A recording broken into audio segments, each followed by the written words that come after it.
നമ്മൾ ഇന്ന് ഡിജിറ്റൽ മാർക്കറ്റിങ്ങിലെ മോസ്റ്റ് അഡ്വാൻസ് ടോപ്പിക്കായ ഡേറ്റ ഡ്രിവൺ ഡിസിഷൻസിനെ കുറിച്ചാണ് സംസാരിക്കാൻ വേണ്ടി പോകുന്നത്. ഇന്നത്തെ വീഡിയോയിൽ നമ്മൾ ഡേറ്റ ഡ്രിവൺ ഡിസിഷൻസ് എന്താണ്, ഡേറ്റ ഡ്രിവൺ ഡിസിഷൻസ് എന്തുകൊണ്ട് ഇമ്പോർട്ടൻ്റ് ആണ്, ഡേറ്റ ഡ്രിവൺ ഡിസിഷൻസ് ചെയ്യുന്നത് കൊണ്ട് ഒരു കമ്പനിക്ക് കിട്ടുന്ന ബെനിഫിറ്റ്സ് എന്തൊക്കെയാണ്, ഡേറ്റ ഡ്രിവൺ ഡിസിഷൻസ് എങ്ങനെ ചെയ്യാം എന്നുള്ള കാര്യങ്ങളാണ് മനസ്സിലാക്കാൻ വേണ്ടി പോകുന്നത്. ഈ ചാനലിലെ വീഡിയോ ആദ്യമായിട്ട് കാണുന്നവർക്ക് എന്നെ ഇൻട്രൊഡ്യൂസ് ചെയ്യാം. എൻ്റെ പേര് സാഹിർ. ഈ ചാനൽ നമ്മൾ data science, digital marketing, software testing, programming, full stack development, മേൺ stack, artificial intelligence, technology, finance തുടങ്ങിയ വീഡിയോകളാണ് അപ്ലോഡ് ചെയ്യുന്നത്. ഈ ചാനലിൻ്റെ എയിം എന്നെ ഫ്രഷേഴ്സ് ആയിട്ടുള്ളവർക്കും കരിയർ ഗ്യാപ്പ് എന്നവർക്ക് IT കരിയർ എനേബിൾ ചെയ്യിപ്പിക്കുക എന്നുള്ളതാണ്. So once again I am Sahir. Welcome to the new video for dear learning. Data driven decisions മേക്കിങ്ങിനെ കുറിച്ച് പറയുന്ന മുമ്പ് ഞാൻ എല്ലാവർക്കും ഡിജിറ്റൽ മാർക്കറ്റിംഗ് അറിയാമെന്ന് വിശ്വസിക്കുന്നെങ്കിലും ഒരിക്കൽ കൂടെ പറയാം. ഡിജിറ്റൽ മീഡിയംസിലൂടെ മാർക്കറ്റ് ചെയ്യുന്ന അല്ലെങ്കിൽ ഒരു ബ്രാൻഡിനെയോ പ്രൊഡക്റ്റിനെ കൺസ്യൂമറിനെ അവെയർ ആക്കുന്ന ഓരോ പ്രോസസ്സിനെയാണ് നമ്മൾ ഡിജിറ്റൽ മാർക്കറ്റിംഗ് എന്ന് പറയുന്നത്. ഡിജിറ്റൽ മാർക്കറ്റിംഗിൽ നമുക്ക് ഒരുപാട് മീഡിയംസ് ഉപയോഗിക്കാൻ പറ്റും. ഫേസ്ബുക്ക് ആണെങ്കിലും, ഗൂഗിൾ ആണെന്നുണ്ടെങ്കിൽ, ട്വിറ്റർ ആണെങ്കിലും, ഇൻസ്റ്റാഗ്രാം ആണെന്നുണ്ടെങ്കിൽ, പിൻട്രസ്റ്റ് ആണെങ്കിലും ഒരുപാട് ഓൺലൈൻ മീഡിയംസ് യൂസ് ചെയ്യാൻ പറ്റും. ആ ഡിജിറ്റൽ മാർക്കറ്റിംഗ് നമ്മൾ ചെയ്യുന്ന സമയത്ത് നമുക്ക് റിട്ടേൺ ഓൺ ഇൻവെസ്റ്റ്മെൻറ്റ്, നമ്മൾ മുടക്കുന്ന കാശിന് 1x പകരം 2x 3x 5x ഒക്കെ ചെയ്യാനും കൺസ്യൂമറിനെ കൂടുതൽ മനസ്സിലാക്കാനും വേണ്ടിയിട്ടാണ് ബേസിക്കലി നമ്മൾ ഡേറ്റ ഡ്രിവൺ ഡിസിഷൻസ് യൂസ് ചെയ്യുന്നത്. Basically data driven decision making എന്ന് പറഞ്ഞു കഴിഞ്ഞാൽ നമ്മൾ ചെയ്ത ഡിജിറ്റൽ മാർക്കറ്റിംഗ് ക്യാമ്പയിന് കൺസ്യൂമർ എങ്ങനെ റെസ്പോണ്ട് ചെയ്തു. അവർ ഫോർ എക്സാമ്പിൾ നിങ്ങൾക്കൊരു വെബ്സൈറ്റ് ഉണ്ടെങ്കിൽ ആ വെബ്സൈറ്റിൽ അവർ ജസ്റ്റ് വന്നൊന്ന് ബ്രൗസ് ചെയ്ത് പോയതുള്ള വെബ്സൈറ്റിൽ ഏതെങ്കിലും പേജിൽ അവർ കയറിയിട്ടുണ്ടോ, അല്ലെങ്കിൽ നിങ്ങൾക്കിപ്പോൾ ഒരു ഇ-കൊമേഴ്സ് വെബ്സൈറ്റ് അല്ലെങ്കിൽ ഇ-കൊമേഴ്സ് വെബ്സൈറ്റിലെ പ്രൊഡക്റ്റ് ഒരു കാർട്ടിൽ ആഡ് ചെയ്തോ എന്നുള്ള കാര്യങ്ങളൊക്കെ മനസ്സിലാക്കുന്ന തരത്തിൽ തേർഡ് പാർട്ടി ടൂൾസ് വഴി അനലൈസ് ചെയ്ത് കസ്റ്റമർ ബെറ്റർ ആയിട്ടുള്ള ഒരു പേഴ്സണലൈസ്ഡ് എക്സ്പീരിയൻസ് നൽകുന്നത് തന്നെയാണ് ഡേറ്റ ഡ്രിവൺ ഡിസിഷൻ മേക്കിംഗ് എന്ന് പറയുന്നത്.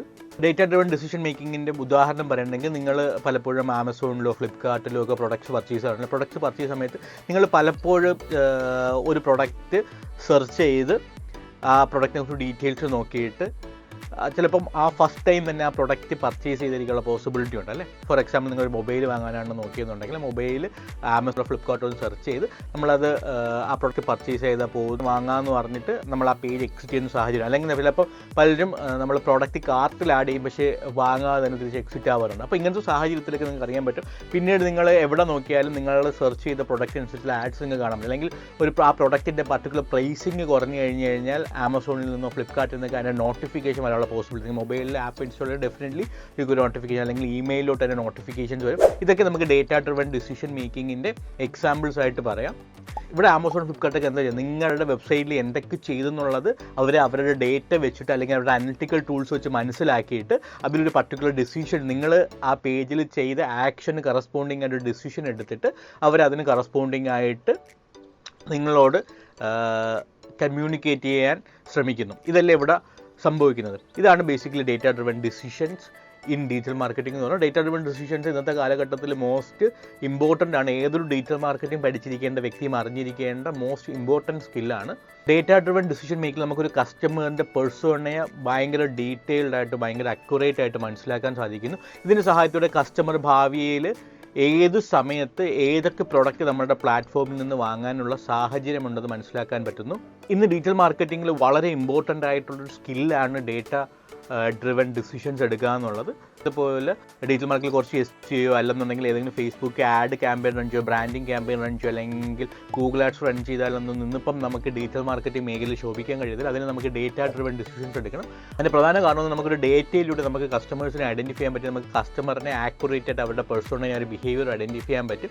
ഭാവിയിൽ അവർ ഏതൊക്കെ പ്രൊഡക്റ്റ് പർച്ചേസ് ചെയ്യാനുള്ള സാഹചര്യം ഉണ്ടെന്നും അവരെ നമുക്ക് ഇപ്പോൾ ഒരുപാട് നാൾ നമ്മളെ വെബ്സൈറ്റിൽ വരുന്നില്ല, പർച്ചേസ് ചെയ്യുന്നില്ല എന്നുണ്ടെങ്കിൽ നമുക്ക് എങ്ങനെ അവർ തിരിച്ച് നമ്മളുടെ വെബ്സൈറ്റിലോ നമ്മുടെ പ്രൊഡക്റ്റ് പർച്ചേസ് ചെയ്യിപ്പിക്കുക എന്നുള്ള കാര്യങ്ങളിൽ നമുക്കൊരു ഡിസിഷൻ എടുക്കാൻ പറ്റും. രണ്ടാമതായിട്ട് ചെയ്യാൻ പറ്റുന്നതെന്ന് പറഞ്ഞു കഴിഞ്ഞാൽ നമുക്ക് ഡേറ്റ ഡ്രിവൺ ഡിസിഷൻസ് എടുക്കുന്നതിലൂടെ നമ്മുടെ പർട്ടിക്കുലർ വെബ്സൈറ്റിൽ ഒരു കസ്റ്റമർ വന്നിട്ട് എങ്ങനെയാണ് ആ വെബ്സൈറ്റ്സുമായിട്ട് ഒരു ഇൻട്രാക്ട് ചെയ്യുന്നത്, എങ്ങനെയാണ് ആ വെബ്സൈറ്റിൽ ബിഹേവ് ചെയ്യുന്നത് എന്നുള്ളത് നമുക്ക് മനസ്സിലാക്കാൻ പറ്റും. ഇതനുസരിച്ച് കസ്റ്റമറിന് പേഴ്സണലൈസ് എക്സ്പീരിയൻസ് നൽകാനും കസ്റ്റമറിനെ ഡിലേറ്റ് ചെയ്യാനൊക്കെ നമുക്ക് സാധിക്കും. മൂന്നാമത്തെ ഡേറ്റ ഡ്രിവൺ ഡിസിഷൻ, നമ്മളൊരു പർട്ടിക്കുലർ വെബ്സൈറ്റ്സിൽ കസ്റ്റമർ വന്ന് പ്രൊഡക്റ്റ് പർച്ചേസ് ചെയ്യാൻ ആഗ്രഹിച്ചിരുന്നു, പക്ഷേ നമ്മുടെ വെബ്സൈറ്റിൽ എന്തോ ഒരു പ്രശ്നം കാരണമാണ് ഒരു പ്രൊഡക്റ്റ് പർച്ചേസ് ചെയ്യില്ല. അപ്പം നമുക്ക് അതിലൂടെ ഒരു കസ്റ്റമറിൻ്റെ നീഡ് മനസ്സിലാക്കാനും ആ നീഡ് മനസ്സിലാക്കി എന്തുകൊണ്ട് മീറ്റ് ചെയ്തില്ല എന്ന് മനസ്സിലാക്കാനും നമ്മുടെ പ്രൊഡക്ട്സ് ബെറ്റർ ആക്കാനും നമുക്ക് സാധിക്കുന്നു. ഡേറ്റ ഡ്രിവൺ ഡിസിഷൻസിൻ്റെ വേറെ ഗുണമെന്ന് പറഞ്ഞാൽ നമുക്ക് കസ്റ്റമറിന് പേഴ്സണലൈസ്ഡ് എക്സ്പീരിയൻസ് നൽകാൻ പറ്റും. നമുക്ക് ഓരോ കസ്റ്റമറിനെ ഇൻഡിവിജ്വലി നമുക്ക് ടാർഗറ്റ് ചെയ്ത് അവരുടെ നീഡ് മീറ്റ് ചെയ്യാൻ, അവരെ ഡിലേറ്റ് ചെയ്യിപ്പിക്കാൻ നമുക്ക് സാധിക്കും. ഡേറ്റ ഡ്രിവൺ ഡിസിഷൻസിലൂടെയൊക്കെ നമുക്ക് കസ്റ്റമേഴ്സിനെ മനസ്സിലാക്കാനും എന്താണ് വർക്കിംഗ് എന്നും എന്താണ് നോട്ട് വർക്കിംഗ് എന്നുള്ളതൊക്കെ മനസ്സിലാക്കാൻ പറ്റും. പിന്നെ വേറൊരു ഗുണമെന്ന് പറഞ്ഞാൽ നമുക്ക് കസ്റ്റമറുമായിട്ട് കൺസിസ്റ്റൻ്റ് ആയിട്ട് പേഴ്സണൽ മെസ്സേജ് അയക്കുന്നതിലൂടെ നമുക്ക് കസ്റ്റമറുമായിട്ടൊരു ബോണ്ടിങ് ഉണ്ടാക്കിയെടുക്കാനും കസ്റ്റമറിന് നമ്മളുടെ പ്രോഡക്റ്റിനോട് അഫിനിറ്റി ഉണ്ടാക്കിയെടുക്കാനും നമുക്ക് ഡേറ്റ ഡ്രിവൺ മാർക്കറ്റിങ്ങിനോട് സാധിക്കുന്നതാണ്. ഡേറ്റ ഡ്രിവൺ മാർക്കറ്റിങ്ങിൻ്റെ ഏറ്റവും വലിയ ഗുണമെന്ന് പറയുന്നത് റിട്ടേൺ ഓൺ ഇൻവെസ്റ്റ്മെൻറ്റ് ഹൈ ആയിരിക്കും എന്നുള്ളതാണ്. കാരണം എന്ന് പറഞ്ഞാൽ നമുക്ക് ഡേറ്റ ഡ്രിവൺ എടുക്കുന്നത് ഡേറ്റ ഡ്രിവൺ ആയിട്ട് നമ്മൾ മാർക്കറ്റ് ചെയ്യുന്നതിലൂടെ നമുക്ക് ഏതൊക്കെ ക്യാമ്പയിനാണ് വർക്കാവുന്നതെന്നും എന്തൊക്കെയാണ് ഒരു ക്യാമ്പയിനിൽ വർക്കാവാത്തതെന്നുള്ളതും ഏതൊക്കെ മാർക്കറ്റിംഗ് ചാനലാണ് കൂടുതൽ പെർഫോമൻസ് നൽകുന്നതെന്നും ഒത്തിലാക്കാനും ഇതിലൂടെ നമുക്ക് സെയിൽസ് വർദ്ധിപ്പിക്കാനും നമ്മുടെ മാർക്കറ്റിംഗ് കോസ്റ്റ് വളരെ കുറയ്ക്കാനൊക്കെ സാധിക്കുന്നു. ഇനി നമുക്ക് നോർമൽ മാർക്കറ്റിങ്ങും ഡേറ്റ ഡ്രിവൺ മാർക്കറ്റിംഗും തമ്മിലുള്ള വ്യത്യാസങ്ങൾ മനസ്സിലാക്കാം. നോർമൽ മാർക്കറ്റിങ്ങിൽ നമുക്ക് ഒരു കസ്റ്റമറിനെ ട്രാക്ക് ചെയ്യാൻ വളരെ ബുദ്ധിമുട്ടാണ്. അവരുടെ നീഡ്സ് എന്താണെന്നും അവരുടെ ബിഹേവിയർ അനലൈസ് ചെയ്യാനൊക്കെ ഭയങ്കര ബുദ്ധിമുട്ടായിരിക്കും. എന്നാൽ ഡേറ്റ ഡ്രിവൺ മാർക്കറ്റിങ്ങിൽ നമുക്ക് അവരുടെ ഓരോ ഡേറ്റ അനലൈസ് ചെയ്യാനും നമുക്ക് ബെറ്റർ ഡിസിഷൻസ് എടുക്കാനും സാധിക്കും. രണ്ടാമത്തെ ഏറ്റവും വലിയ ഗുണമെന്ന് നമുക്ക് ട്രഡീഷണൽ മാർക്കറ്റിങ്ങിൽ നോർമൽ മാർക്കറ്റിങ്ങിൽ നമുക്കൊരു സ്പെസിഫിക് പേഴ്സണെ അല്ലെങ്കിൽ സ്പെസിഫിക് ജോണർ ആൾക്കാർ അല്ലെങ്കിൽ സ്പെസിഫിക് ഡൊമോഗ്രാഫിക്സിലുള്ള ആൾക്കാരെ ടാർഗറ്റ് ചെയ്യുക ഭയങ്കര ബുദ്ധിമുട്ടാണ്. എന്നാൽ ഡേറ്റ ഡ്രിവൺ മാർക്കറ്റിങ്ങിൽ നമുക്കത് സാധിക്കുന്നതാണ്. ഒരു കാര്യമെന്ന് പറയുന്നത് നമുക്ക് മാർക്കറ്റിംഗ് മെത്തഡോളജീസിൽ നമുക്ക് റിട്ടേൺ ഓൺ ഇൻവെസ്റ്റ്മെൻറ്റ് കാൽക്കുലേറ്റ് ചെയ്യാൻ ഭയങ്കര ബുദ്ധിമുട്ടായിരിക്കും. എന്നാൽ നമുക്ക് data driven marketing return on investment easy ആയിട്ട് കാൽക്കുലേറ്റ് ചെയ്യാൻ പറ്റും. വേറൊരു ഗുണമെന്ന് പറയുന്നത് നമുക്ക് ഫാസ്റ്റായിട്ട് റിസൾട്ട് കിട്ടും എന്നുള്ളതാണ്. നമുക്ക് ഇനി എങ്ങനെ ഡേറ്റ ഡ്രിവൺ മാർക്കറ്റിംഗ് ചെയ്യാം എന്നുള്ളത് നോക്കാം. ഡേറ്റ മാർക്കറ്റിംഗ് ആദ്യമായിട്ടുള്ള നമുക്ക് വെബ്സൈറ്റിൻ്റെ പ്രസൻസ് ആണ്. യൂസർ ഫ്രണ്ട്ലി ആയിട്ടുള്ള നല്ല യൂസർ എക്സ്പീരിയൻസ് നൽകുന്ന ഒരു വെബ്സൈറ്റ് ഉണ്ടെന്നുണ്ടെങ്കിൽ അടുത്ത സ്റ്റെപ്പ് എന്ന് പറയുന്നത് നമ്മൾ ഏത് മാർക്കറ്റിംഗ് ചാനൽ ചൂസ് ചെയ്യുന്നതാണ്. നമുക്കിന്നിപ്പം ഗൂഗിൾ ആഡ്സ് ചൂസ് ചെയ്യാം, അല്ലെങ്കിൽ ഫേസ്ബുക്ക് ചൂസ് ചെയ്യാം.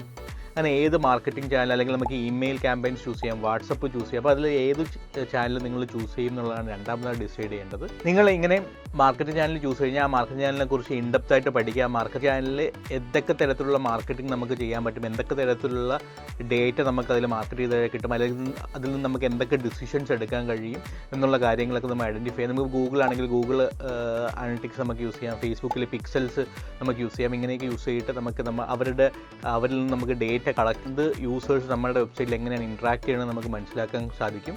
ഇതിനുശേഷം എല്ലാ മാർക്കറ്റിംഗ് ചാനലിലും നമുക്ക് ഓർഗാനിക് ആയിട്ടും ഇനോർഗാനിക് ആയിട്ടും നമുക്ക് ക്യാമ്പയിൻസ് റൺ ചെയ്യാൻ പറ്റും. അപ്പോൾ നിങ്ങൾക്ക് ഓർഗാനിക് ആയിട്ടാണോ ക്യാമ്പയിൻ റൺ ചെയ്യുന്നത്, അതോ ഇനോർഗാനിക് ആയിട്ടാണോ ക്യാമ്പയിൻ റൺ ചെയ്യാൻ ഉദ്ദേശിക്കുന്നത്. അപ്പോൾ നിങ്ങൾ SEO ഒക്കെ ചെയ്യാൻ വേണ്ടി ഉദ്ദേശിക്കുന്നത് നിങ്ങൾക്ക് ബ്ലോഗ്സ് നിങ്ങളുടെ വെബ്സൈറ്റിൽ ഇടാം. അപ്പോൾ ആ ബ്ലോഗ്സിൽ എത്രത്തോളം ട്രാഫിക് വരുന്നുണ്ട്, ഏത് ബ്ലോഗാണ് കൂടുതലായിട്ട് ബെറ്ററുള്ളത് എന്നുള്ള തരത്തിലുള്ള ഡേറ്റ അനലൈസ് ചെയ്യുക. ഇനോർഗാനിക് മെത്തഡോളജി എന്ന് പറഞ്ഞാൽ നമ്മൾ കാശ് നൽകിയിട്ട് നമ്മൾ മാർക്കറ്റ് ചെയ്യുന്നതാണ്.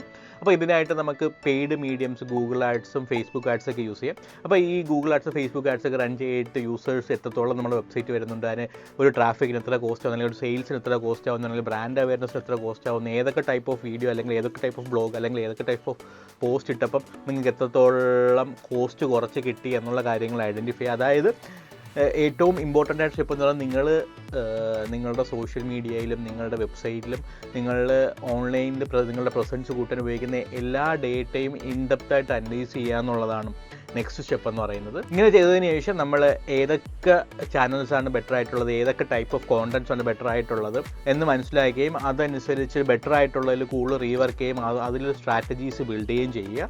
ഡേറ്റ ഡ്രിവൺ മാർക്കറ്റിംഗ് പറയുന്നത് അത്ര എളുപ്പത്തിൽ ചെയ്യാൻ പറ്റുന്നില്ല. ഡേറ്റ ഡ്രിവൺ മാർക്കറ്റിംഗ് അല്ലെങ്കിൽ ഡിജിറ്റൽ മാർക്കറ്റിംഗ് ഡേറ്റ അനലിറ്റിക്സ് ടൂളായ എക്സലിലും ടാബ്ലോയിലും പവർ BIയിലും ഒക്കെ നോളജ് മാൻഡേറ്ററി ആണ്. അപ്പോൾ നിങ്ങൾക്ക് ഡേറ്റ ഡ്രിവൺ ആയിട്ട് ഡിജിറ്റൽ മാർക്കറ്റിംഗ് ചെയ്യണം, അല്ലെങ്കിൽ ഡിജിറ്റൽ മാർക്കറ്റിംഗ് പഠിക്കണം എന്നുണ്ടെങ്കിൽ you can connect with us at 97462123.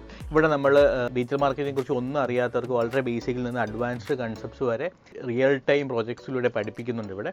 So നിങ്ങൾ ഡിജിറ്റൽ മാർക്കറ്റ് പഠിക്കാൻ ആഗ്രഹിക്കുന്ന ആരെങ്കിലും ഉണ്ടെങ്കിൽ, ഡിജിറ്റൽ മാർക്കറ്റിംഗ് മേഖല വർക്ക് ചെയ്യുന്ന ആരെങ്കിലും ഉണ്ടെങ്കിൽ ഈ വീഡിയോ ദയവായി ഷെയർ ചെയ്യുക, അവരുടെ ഒപ്പീനിയൻ എടുക്കുക. നിങ്ങൾക്ക് ഈ വീഡിയോയെക്കുറിച്ചുള്ള ഫീഡ്ബാക്ക് താഴെ കമൻറ്റ് ബോക്സിൽ രേഖപ്പെടുത്താണ്. So once again, I am Sahir signing off. Thank you.